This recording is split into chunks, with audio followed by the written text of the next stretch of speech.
Welcome to the Dragon's Library, your source for games, movies, shows, and more.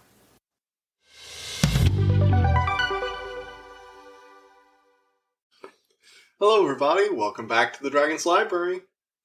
So, today we're going to be talking about Dragon of a Different Color and Last Dragon Standing by Rachel Aaron. These are two books that I kind of like. They're probably, on average, my least favorites in the whole series of Rachel Aaron stuff I've read. Just on average. Don't get me wrong, they're really interesting. Personally, I actually do like the mechanics. Just, I think this is where the whole seer plot thing falls apart. I'm getting a little ahead of myself. So, for those of you who don't know, I've been doing a few separate reviews ever since I started this about a series of books by Rachel Aaron, starting with Night's Dragon finished last. It's basically it's sort of a cyberpunk but with magic story, focused around Dragon Clan politics, spirit magic, and, various human mages and organizations. It's interesting. I like the world a lot. Actually, quite frankly, I'm willing to overlook a lot of the flaws, because the series isn't perfect. Rachel Aaron's writing isn't perfect. I really like her style, but, there are some parts I'm like, oh, that doesn't really work. But it's worth it because the world she created is just so interesting, and I love the DFZ as a setting. So yeah, I really do like that. And part of the reason for me to review these is, yes, I like the first two or three books, depending on my mood. The fourth and fifth one are just okay. But the spin-off series I want to be reviewing in the future is really good. So, let's go ahead and give you context. I'm almost tempted to put these, to make a reference section, audio for these. But, I just don't think there's enough content there. So I'm just going to do a review of books 4 and 5. So I'm going to be dividing this review up. You can find chapter markers in the description below. So if you want to, skip over, if you actually want to read these books, don't worry. There will be a non-spoiler review for both books, and then spoiler reviews separated for both books. So if you're only interested in listening to part of it, you can. All right, got that covered? Okay, let's start with A Dragon of Different Color. But before we get into that, I lied. We have to get into what happened previously. Now, I am tempted to just say, go listen to my other reviews. They're fun. I do enjoy the series, so I talk about it a lot in those previous reviews. But for those of you who don't want to go back to those episodes, this series takes place in a world where magic came back in 2030. It caused the return of natural spirits of the land and animal spirits and stuff like that. And the great spirit Algonquin, the spirit of the Great Lakes, flooded Detroit, destroying it. She basically took it over as her own personal territory and created a city that basically had no laws or restrictions. Think your cyberpunk dystopia. Pretty sparkling skyway on top. Poverty, crime, and corruption on the bottom. Literally no laws or restrictions, so you can buy drugs and guns and vending machines. It was a really interesting setting, and one of the only things that's illegal in the DFC are dragons. They're killed on sight. And then, you go in to meet Julius Heartstriker. He's a dragon, the youngest dragon of the largest clan in the world, the Heartstrikers. And he's widely considered a failure because he's not as ruthless as the rest of his clan. So he's sealed, his dragon form is sealed, and he's sent into the DFZ to prove himself under his brother, do a job for him, and you might earn a stay of execution because his mother is a horrible, horrible person. Seriously, the series makes it very clear she is a horrible, horrible person. He meets a human mage who's on the run from a mob boss from Las Vegas called Marcy Novali, and she's bound to a spirit, a ghost cat, that we slowly learn more about, what's going on there as the series goes on. The two of them get wrapped up in a plot between Julius's brother, Bob, or Brohamir, the Heartstriker's seer, and the only other seer on the planet, the only other dragon seer, Estella, the Northern Star. And they, it's typical cyberpunk shenanigans. They're trying to hunt down somebody. They fight some giant lamprey monster in the sewers. All nice and fun. As the series go on, Marcy starts developing a desire to find more about the lost arts of magic, because humanity lost so much knowledge when it went away in this magical drought, which caused all the spirits to go to sleep and the dragons to have to resort to their human forms. And basically, she discovers that her spirit is one of the first of a specific class of spirits called mortal spirits that are rising. Mortal spirits, so in this world, magic is something that can pool in different areas, so like mountains or a species even like crows. And you get a spirit of the land or an animal spirit. But humans are the only species that can actively move magic that is not their own. So like, a spirit can use the magic they have inside them, the magic that's pooled in their lake, to do amazing things. But they're still limited to that magic. Humans can push and shove magic all over the place. However, even non-mage humans can do this on a small level. So when humans think about something a lot, like something like, per se, just as a random example, death, you tend to get spirits. And Marcy's cat is revealed to be the first of the mortal spirits, these gods, basically. Like, literally, they're actively called gods, because that's basically what they were. And he's the spirit of the forgotten dead. He was woken by, the reason he's rising first is because Algonquin basically flooded his domain with magic when she slaughtered the entirety of Detroit, to the point where most of the people she killed went unnamed because nobody knew who they were. They were just hundreds of thousands dead in a single area that happened to be the most magical city on the planet. That's where he rose. And so she has the potential, since she's bound to a mortal spirit, to become what's known as a Merlin. Basically a super mage. And Julius has to deal with seer plots getting really ridiculously horrifying. Estella goes to the dragon's old home that they destroyed to get chains that can bind the future. Brohamir, maneuvers against her. There's ancient dragon constructs, all kinds of fun stuff. And Julius ends up having to overthrow his mother with the help of his siblings, because, again, she's a horrible person. And most of them are actually pretty cool with that. Go figure. So, he forms a new council instead of a new clan head. Ian, who was the dragon he did a job for, and who ended up marrying Estella's sister, who ended up taking over their clan. And then he had to get the whole council ratified. There was a big vote. Lots of political maneuvering, Marcy figuring out about her potential as a Merlin, the UN gets involved, and Julius manages to get everything going, but Marcy's gotten kidnapped by Algonquin when they went back home to recharge Ghost. And the third book ended with a cliffhanger. See, Algonquin, Emily Jackson, she was the UN's, basically the military, she was the general. She's the general of the Anti-Dragon Task Force, which deals with magical threats, spirits, dragons, all of them. It's just called the Anti-Dragon Task Force because dragons have a very bad habit of causing a lot of problems. So she decides that Marcy cannot be allowed to fall into Algonquin's hands, so she blows a hole through her chest. Marcy died.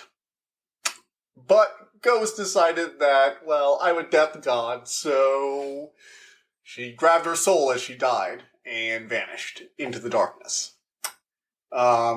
Julius was destroyed and decided to set free a group of dragons who had been under Bethesda's claw since they were hatched, for some mysterious reason. That was heavily implied to be because they were Chelsea, one of the elder dragons and their mother's basic enforcer through magical contract and blood oaths. And a secret she was holding over her head. She's their mother. I know it's technically a spoiler for a Dragon During Color, but seriously, you haven't put that together already. I don't know what to tell you. Anyway. So, with the new councils, Julius sets her free, so Chelsea runs off, the F-Clutch runs off, Marcy's dead, and Julius is just wanting to go cry in his room, because even though he's accomplished a lot, he's just kind of sad and bummed out, because, even though he did something great, everything's kind of gone to shit. And so, we start with a Dragon of Different Color, with Julius finally deciding to get on this council thing and, do his job. He's still really hurting over Marcy. Meanwhile, Marcy is in the afterlife, the Sea of Magic, and trying to reunite with Ghost because she's not technically in his domain. He managed to maintain a connection to her because he's bound to her, but she ends up in her death, and she has to escape, find the Merlin's tower hidden in the Sea of Magic, become a true Merlin, and figure out what's going on with Algonquin, her strange Leviathan, and plans. Meanwhile, Sir Myron Rowlands, the mage who had been working with the UN, decided to betray Emily at the last minute, and is trying to use the DFC's spirit, which Algonquin had specifically created to be a spirit small enough to raise early. He's trying to help her raise it and become the first Merlin, so he can help Algonquin cap the magic so that the mortal spirits won't rise, because she's freaking terrified of them, with good reason for what she describes. And meanwhile, Julius has to deal with an invasion by the Chinese clans, the Golden Emperor, and his whole deal. All related to Chelsea's secret, which you probably have figured out by now. Yeah. So this book is interesting. It's split between about 3 different perspectives, although it mostly focuses on Marcy and Julius, with Sir Myron being kind of third side perspective that eventually hooks up with Marcy. Marcy's story. It's interesting. I actually really like this book, partially just for the weird magic mechanics, like when they're flying to the Sea of Magic, or the mechanics of how Merlin's built like this watchtower so they could project a visual of the Sea of Magic, because humans, even when they're brought in there in their souls, they can't see it. So they had to use this massive magical construct to visualize the Sea of Magic so they could see new spirits as they rose. Stuff like that. The really cool magic mechanic stuff that Richard Laren loves to explain to us. Marcy's section is basically, hey, do you want to know how this cool magic system works? Which is great. I also really like that Marcy had a lot more stuff to do in this book, too. The third book, she didn't have as much to do until the end. But in this book, she has a lot more. Amelia hitched a ride in her soul, and she wakes up in her death. And it's all very interesting. I'm not going to spoil that until we get into the spoiler section, but I thought that was pretty cool. All in all, it's a pretty fun book. Yeah, pretty fun. This is the part where Bob's plans start to get a little ridiculous, but he's still a seer, so like it's not until the 5th book where I'm like, okay, I'm not sure that works, but whatever. All in all, I do like this book. I think some of the stuff with the Chilean, the Golden Emperor, is just a little, I don't know, slow, not great.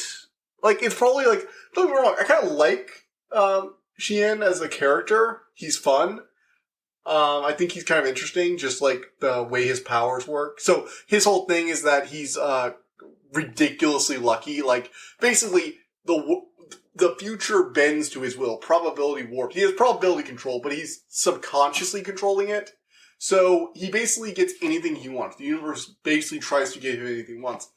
But he doesn't have any active control over it. So if he, per se, gets upset because someone mentions the dragoness he was really in love with and apparently seemed to have betrayed him, he may or may not cause you to have a heart attack because he doesn't want to hear her name, and the luck determines that you dying is the best way for him to never hear that name again. So the whole thing is that he has to remain constantly calm and serene at all times. And a fling with a dragoness destroyed him as a young kid, and so now he can't even be happy, so his luck is really diminished. It's really interesting seeing, like, hey, what if the universe was constantly trying to make every subconscious thought you had come true because it wanted to do everything for you? It turns out it's almost like a curse. And they even call that out a few times, which was very interesting. And I always like probability control luck powers. They're always pretty cool when you can visualize them correctly. Aside from that, just overall, just a pretty decent installment of the series. So this is going to be the end of our basic non-spoiler section for Book 4. I'm now moving on to the spoiler section for Book 4. So a lot happens in this book. Like, a lot happens. Marcy figures out the Merlins were responsible for the drought, which was foreshadowed previously. Algonquin is apparently in a contract with the Nameless End, which are basically extraplanar beings. There's a planeswalker in this book called Amelia Planeswalker. She's a lot of fun. Love Amelia. Still my favorite character. Sorry, Julius. You're a lot of fun. You and Marcy are both great, but Amelia just steals every scene she's in.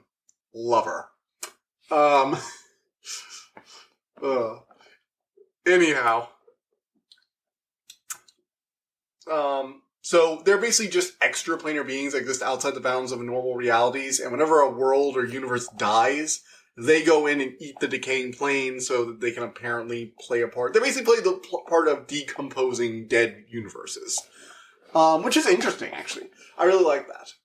I really wish we could spend some more time in this world, like other planes. We've only gone to like one other plane the entire thing. It was like the dead plane of the dragons, which wasn't even a full plane. It was like a ancestral memory of a plane, which is really weird. But, still, I get it. It's mostly focused on the DFZ, and this story in particular is focused more on Julius and Marcy's personal stories, which is fine. It's fine.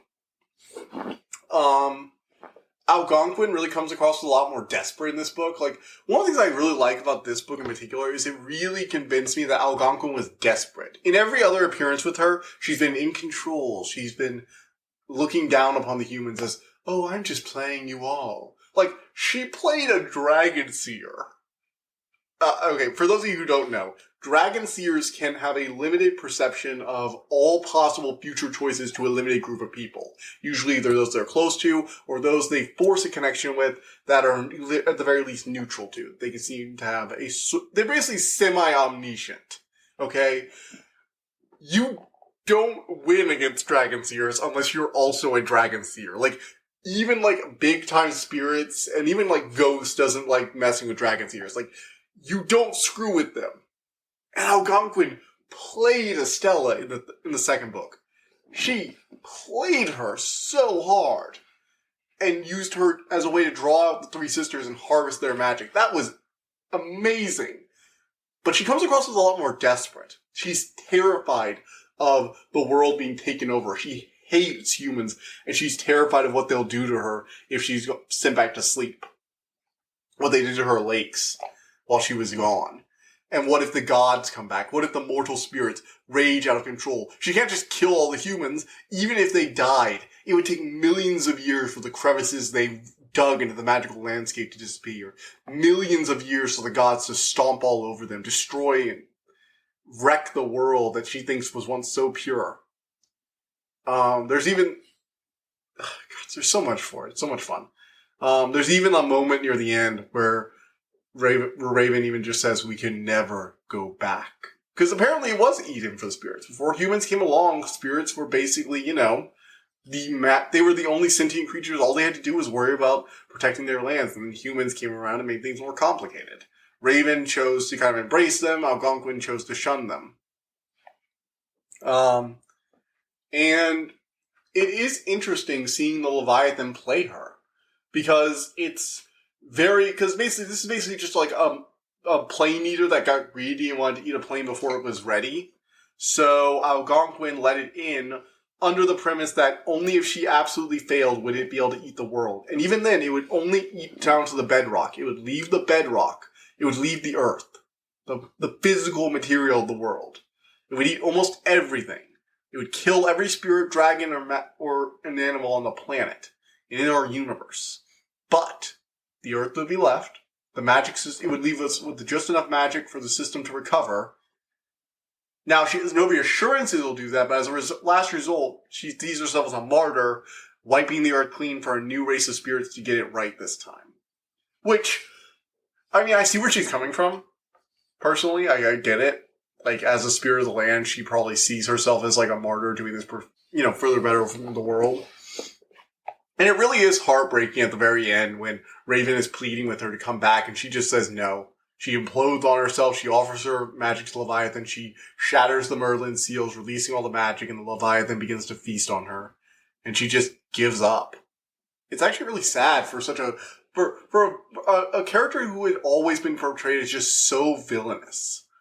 It really was just kind of sad, especially like the opening scene. The prologue for this one is really cool. we basically see the magical drought starting from Algonquin's perspective. She feels the magic dissipating. She hesitates before diving into the sea of magic because it's become the place where the gods run rampant. She goes to the sea only to find herself in a hole filled with sand, an endless desert, and a jagged bone-like structure sticking out of it, sucking up all the magic. She feels herself fading. She literally says, the deathless are dying. And it's just like, yeah, you get why she was scared. You get why she reached out to Leviathan. Which, is part of the whole message of the series is that people aren't really as bad as they make themselves out to be. That if you just reach out and understand them, that you can come to a more mutual understanding agreement. And that was part of Algonquin's problem, is that she never wanted to reach out. She never wanted to come to understanding. She always had to be right. The humans needed to be controlled, the dragons needed to be slaughtered, the mortal gods were abominations, that kind of thing. There was no compromise with her. So yeah, that's basically this book. I think it's really interesting. What else? I almost forgot. So, when Marcy wakes up in her death, which is basically a human afterlife, they all have a death depending on the memories. There's this really cool segment where they realize Julius's memories helped shape her death. And in order for Ghost to have a link to her, he released her father's soul. So when Marcy finally made her contract with Ghost in the second book to fight Von Jaeger, who was like a spirit of the fjord, a giant glacier, she had to give up something, so she gave it the memory of her father. When her father became forgotten, Ghost saved his soul from his death, which was growing smaller and smaller as everyone but Marcy forgot him. And he was about to be pushed down into the Sea of Magic where his soul is torn apart without any protections. Ghost, the Empty Wind, rescued him. But when he's reunited with Marcy, he tries to convince her not to go. Not to stay. To just stay. Because Marcy now remembers him. She remembers she forgot him. She's like visibly, ridiculously upset about that. It's like, how could I forget you? And Amelia's there too. So he tries to make the case that her death is a paradise. She's heavily remembered and will always be, her memory will be treasured forever by someone who's functionally immortal. Julius could live thousands of years without her.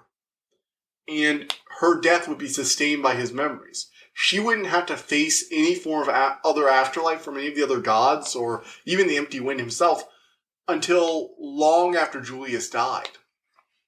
And while she was there, she wouldn't be alone like most mortals are. She would have Amelia, who is a pretty good friend, and Marcy loves talking magic with. She had her father. They could do experiments in the laboratory just like they used to.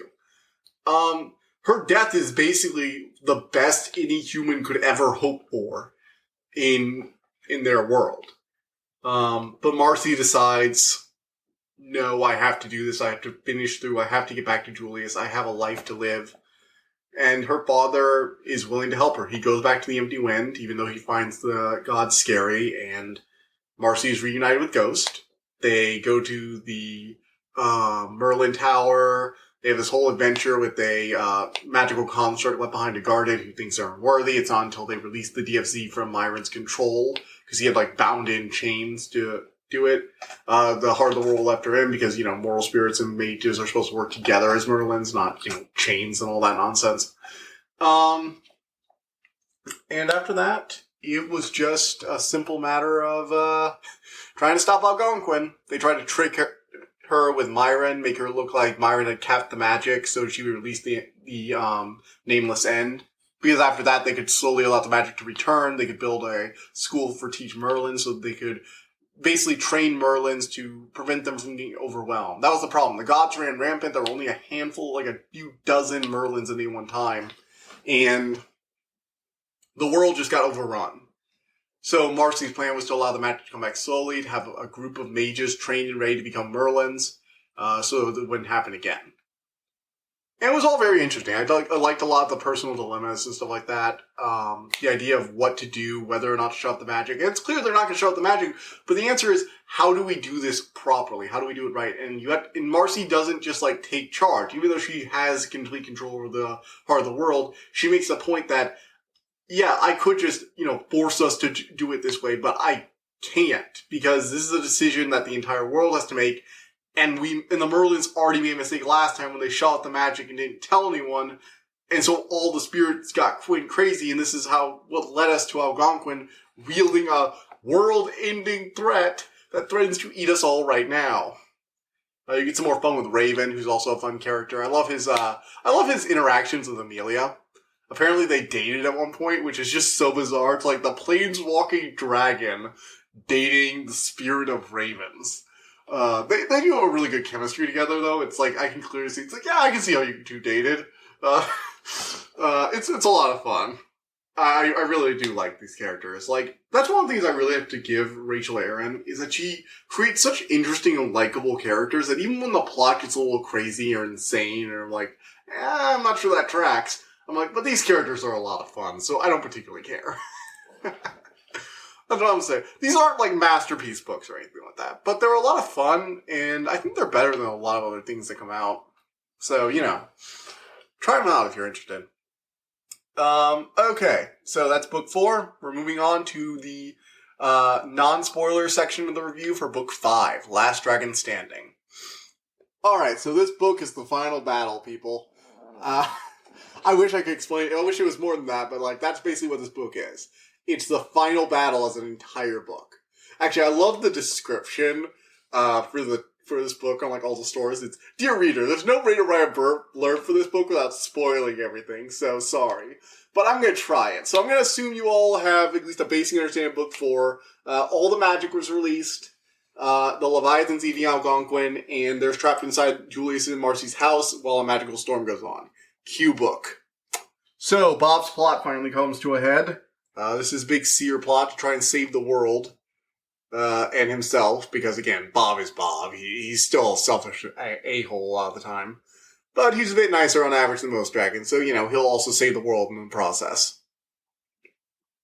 You get a lot more of Bob's plot. I'm still not sure Bob's actual plan tracks from the perspective of the whole seer magic section. I'll get to that in the spoiler review. I do want to talk about that because it's the one major problem I have with the whole series, because it kind of retroactively makes some parts of the series not as great, in my opinion. Like, I still like a lot of stuff, but I just don't feel like it led up to something as good. This is also a part where the continuity errors, because there are a handful of them, start piling up a bit. Because the whole point is that you're, playing with seers who are plotting out the future, so when you can't really plot out their plan correctly because there were continuity errors, it looks kind of bad. I'm not entirely sure I blame Rachel Aaron for this. It looks like she didn't plan. I'm not sure she fully planned this whole thing out when she was first doing it. And this is just me personally, but when I read this series, what it looks like is that I feel like Rachel Aaron originally planned for 2, maybe 3 books, and then she decided after the first book to extend out into 4 or 5 books, and then by the time she got to the 3rd book, she kind of knew what she was doing. Because the timing for some of this stuff, it just doesn't work out great. And in any other book, I'd just be like, okay, whatever. But when you make such a big deal about timing, and when you have a seer plot as your main, someone who sees and plans out, like, the cause and effect of everybody's actions, it gets a little dicey, and you kind of need to be more careful. It's the one problem I say she has. She definitely fixed it in the side series DFC, so I'm not as upset. It's just one of the things that makes it hard to go back to these books, because I feel like I'm just nitpicking everything. I do really like it. In fact, that's one of the reasons I can still read the first and second book, because I feel like there's not really any problems there. It's just the 3rd book kind of... I'll get to it. Anyway, so... Bob's making his play. The dragon who sees the Black Reach is making his play. He's the dragon construct of the future, meant to guard against seers trying to abuse their powers. You have the Leviathan trying to devour the world. The UN and all the dragons get to gather together for a big old battle, and it ends in the most Julius-y way possible. It also a really good ending. I have to say, for all the things I'm talking about right here, the ending for this is really good. I love this ending so much. In fact, I actually have this book on audiobook on Audible, and a few times I've actually gone back, not to listen to this whole thing, but just to listen to the last few chapters, because I really enjoy them. So yeah, I do think this book, it has its problems. I think the whole thing between the Black Reach and Bob is probably its weakest point, but the rest of it is actually pretty good. It's just that this whole seer plot was the whole, point of all this series. Like, it was the thread that was connecting all this. It was basically a through line. And I feel like it kind of faltered at the final step here. Again, I don't know. I don't really know how to think about that right now. But, it's what it is. So, all in all, it's a pretty good book. I'd have to say it's probably it is. It is. See, I want to say it's my least favorite of the series, but I think Book 4 actually holds that title. I genuinely think Book 4 holds that title. I think Book 5 might actually be one of the best ones. It might be up there with One Good Dragon Deserves Another, which was amazing. And Nice Dragon Facial Last. It's probably tied somewhere, like, moving around tied for my second or third favorite. I think Nice Dragon Finish Last is probably my favorite just because it just got me into the series and I really like the whole Hunt the DFC segment. But all in all, this was a good book. Good conclusion to the series. And it opened the doorway for the new DFZ series, which is just fantastic. Like, seriously, it's fantastic. I will be talking about that series, so do be on the lookout for that. Alright, so we're going to go into spoilers here because, again, like the blurb, I just can't talk about this much without spoiling everything because it's all reveals. It's basically a giant climax in one book, which is really interesting. I kind of like that. Alright, let's get into it. So this is going to be the spoiler section for not Last Dragon Standing. Alright, so Bob's plot. Alright, so Brohamir has been manipulating people in the background this entire time. And recently we've been told that the Black Reach is the death of all seers. He prevents seers from stepping too far. He's a construct to protect them from destroying this home like they did their previous home. And he's told Bob if he doesn't stop on his path, he's going to kill him. He said it multiple times in the second book, in the third book, and in the fourth book. He's been warning him this whole time, and what is Bob going to do?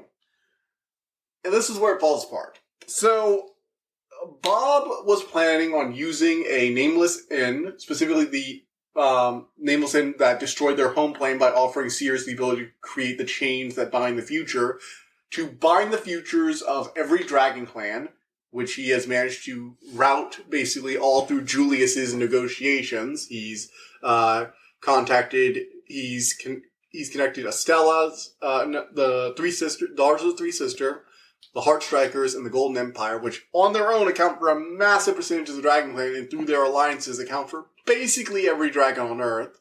Then through Marcy, he ties into the UN and the Merlins and a large chunk of the spirits. So he basically had access to the futures of essentially the whole world, or at least a good chunk of it.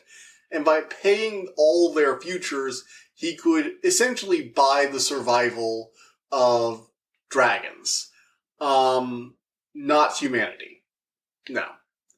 So the Black Reach says, no, I'm going to kill you. And then Bob is like, well, if you kill me, Julius is going to get in your way and you're going to have to kill him.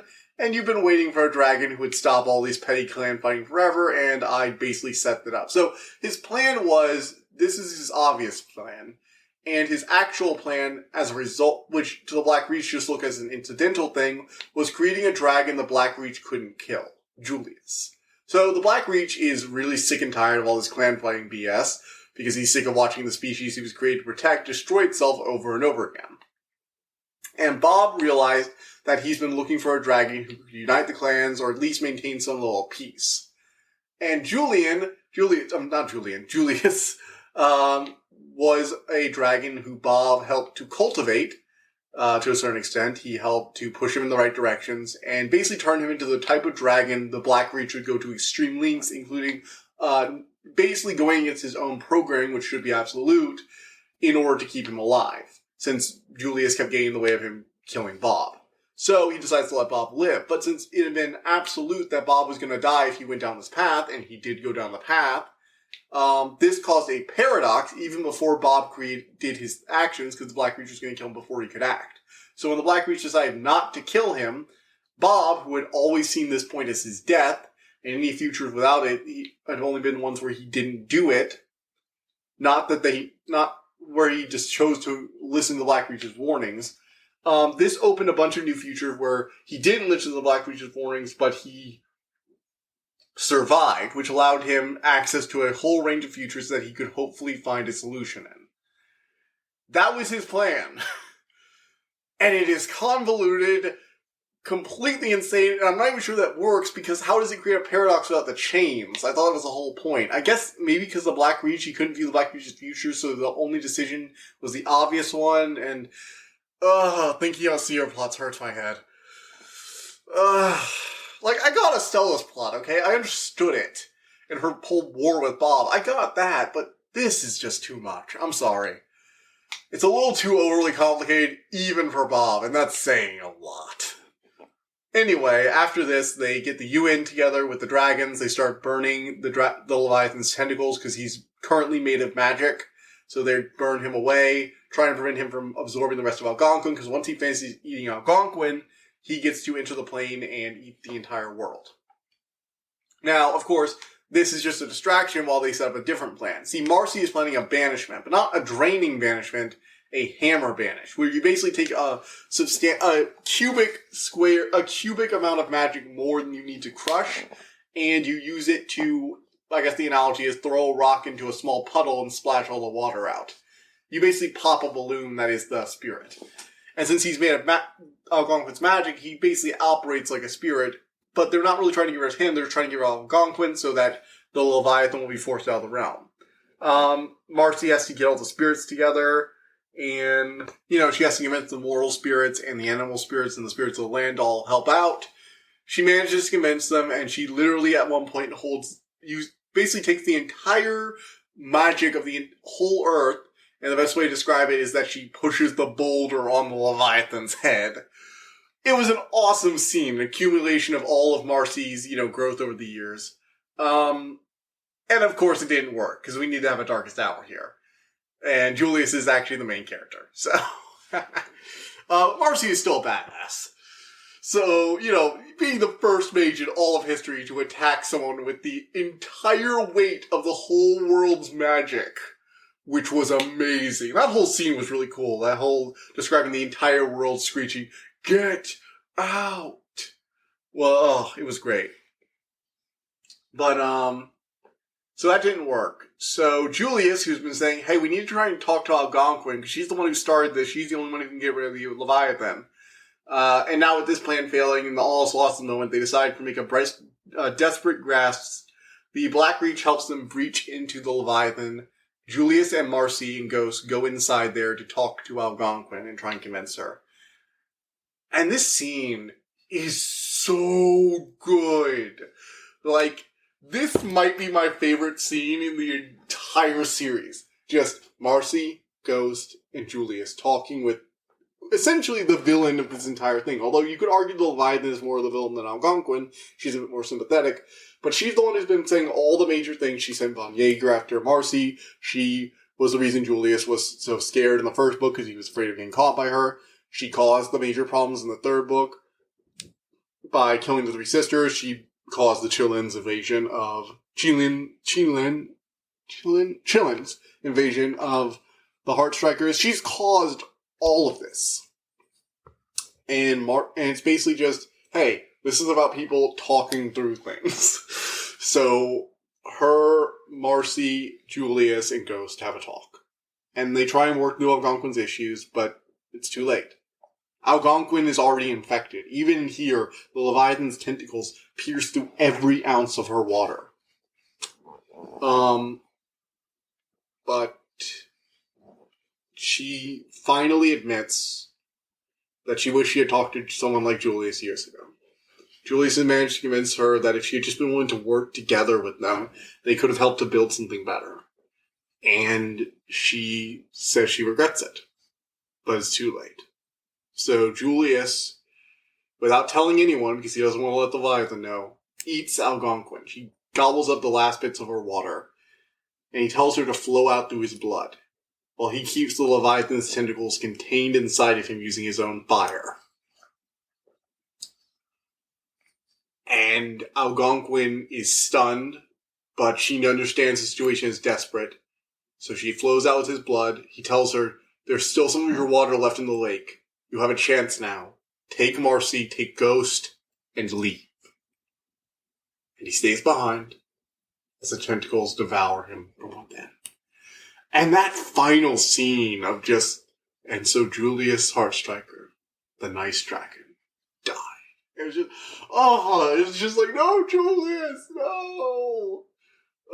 And Algonquin is, of course, shocked and amazed that a dragon, of all things, the creature she had hunted for years, sacrificed himself to save not only her, but also all the spirits of the land she had kind of betrayed. And she, steps up, revokes the Leviathan's name, and banishes him, working with the rest of them. Everyone is very sad, but Bob, of course, as all this was happening, saw the future playing out, and he's already moving to try and salvage this. So, he jumps after Julius, because turns out Julius isn't all the way dead. He's just dying. His fire's fading, his body's turning to ash, but Bob manages to catch him, and he offers all of his future, all the futures he had marked out to his consort. He's actually fallen in love with the Nameless End, the terror from beyond the realms. It's weird. He's the consort of the Nameless End. And they actually have this sweet conversation. He showed her a great time. She showed her a battle between a world and a Nameless End who had gone greedy from a perspective of a mortal. A sight she had never seen before. So she decides when his bill comes due and he doesn't have enough future to cash in what he needs, she decides to spot him the difference as a gesture of thanks. And so, Julius lives, barely. Like, he was literally just a small ball of fire at one point. But yeah, he manages to live. He gets a bit of a magical transfusion via Marcy and a bunch of other dragons. And he holds basically the first negotiation between all the dragon clans in centuries. After that, he declares himself the Dragon of Detroit with the support of the DFZ, who's now the spirit bound to Myron as her Merlin. And he declares Detroit basically a independent area for dragons to work to their own benefit and also to meet to discuss issues on neutral ground. And the only rules are don't kill humans and respect the DFZ's territory. That's all you gotta do, and you can come here, you can profit from the DFZ, which is considered one of the most, basically the new New York, basically, or the new Los Angeles, whichever one you prefer. And so he basically forms the world's first multi-clan coalition, using the back end of the Golden Empire, the Heartstriker clan, and the Daughters of the Three Sisters, the three biggest and most powerful clans. And that's how the series ends. Marcy setting up the new Merlin Council, trying to find mages to, new Merlins for all the mortal spirits who she promised she would help find Merlins. She would find them people who could help them fulfill their purpose. And then we get an epilogue several years later when everything's thriving again. The world is putting itself back together after yet another kind of pseudo-cataclysm. Marcy has helped to build a massive collection of Merlins who train new Merlins to look out for mortal spirits. She's hiring a new intern to help out keep out a horseman of the apocalypse who wants to set off a nuclear power plant. Because, even in the good timeline, there are still problems. And Julius is stopping by to see if he can get lunch later. They're married now, apparently, which is interesting. Marcy's trying to figure out a way to be immortal because she's getting worried about wrinkles. And it's all just so wholesome. Like, this very wholesome, happy ending. And I really like it. I think Marcy and Julius just deserved a happy ending after all this. Like, after all the stuff they've been through. But yeah. I like this book. I like this. it's not the most. It's really just a massive conclusion to everything the other books built up. It really does feel like the book that is the climax / epilogue of the series. It really, really is. Amelia's the new spirit of dragons. Everything's kind of great, but there are still problems. The world needs to move on. And Marcy takes her new assistant to help deal with the problem so she can get, go meet with her husband for lunch later. And it's just this nice, wholesome ending, and I liked it. I really did. The characters are great, and I did really like their cameos in the spin-off series. Because yes, if you were wondering, yes, we do get cameos. And that's just the best kind of spin-off series when you get cameos. Anyway, so that's been the last 2 books of the Heartstriker series, A Dragon of Different Color, and The Last Dragon Standing. Both of those are by Rachel Aaron. If you want, you can check them out in the links in the description. I have places where you can go grab them. Both Barnes & Noble and Amazon and Audible. So if you're interested in these books, I would highly recommend the series as a whole. It's not perfect, it has its problems, but all in all, it's an interesting series with some fun ideas, cool magic systems, awesome characters. And you know what? It gives you a gateway to the DFZ series, which I really feel you should read this series first. Because the DFZ series just builds on this stuff so much. It's a great time. But yeah. So look out for that, the first book of the DFZ series, which is Night Shift Magic. And yeah. Okay. So that's going to be it for this review. On to updates. I am almost done getting the YouTube channel ready. I'm currently making all the videos right now for all the previous reviews. I'll have the channel up within the week. I'm really hoping I'm going to do this correctly. So I'm looking forward to getting that up. If you can check, I'll let you guys know when it's up so you can check it out. Just keep updated on my Twitter. I'll be releasing information as it comes. I will also be working on getting my stream for the Nuzlocke for Pokemon Brilliant Diamond. I already have my new capture card, so it's an Elgato. It's going to be fun. I really hope you guys turn out for that. Anyone who's listening to this anyway. But yeah, fun fact. There are a lot of different things coming up, so I'm not really sure what I'm going to review next time. I'm trying to figure it out, and I'm really just thinking. So, there are a few things I want to review. I'm going to let you guys know all of them. I'm going to figure out which one next time. See you then. So, there's Inside Job. It's a new anime series on Netflix. Arcane is also being released. I actually watched the first 3 episodes of that, but Netflix decided that they're going to release it in 3 different chunks each week. So, Netflix, stop trying to be Hulu. Nobody wants you to be Hulu. Wants you to be Netflix. Don't be weekly. Don't be like Disney Plus. Be Netflix. We like you for being Netflix. We're also going to be getting Ghostbusters Afterlife next week, so you can look forward to that next Friday. And, I think that's basically it. The new Diamond and Pearl game's about to come out. I need to play Deathloop. I think I'm finally having mind to go grab it, so I'm gonna grab a copy of Deathloop coming up. So there are a lot of things up in the air. I'm probably gonna be reviewing Inside Job, next time. Or I'll be reviewing, I still have to review Girl in the Woods. So next time, on Tuesday, we're gonna be reviewing Girl in the Woods. On Friday, we're gonna be reviewing Ghostbusters Afterlife. Next Tuesday, I should be reviewing either Inside Job or Deathloop if I can finish it. I doubt I'll finish Deathloop in that time period though, so just probably expect Inside Job then. Alright. Well, I guess I'll see you guys next time. I hope you enjoyed listening to this episode, and thank you for listening to The Dragon's Library. Please subscribe to this podcast to be notified of new episodes. The Dragon's Library releases new episodes Tuesday and Friday each week, and you can follow us on Twitter at dragon_library2. If you want to suggest an episode topic, my email is in the description below. And as always, thank you so much for all your support.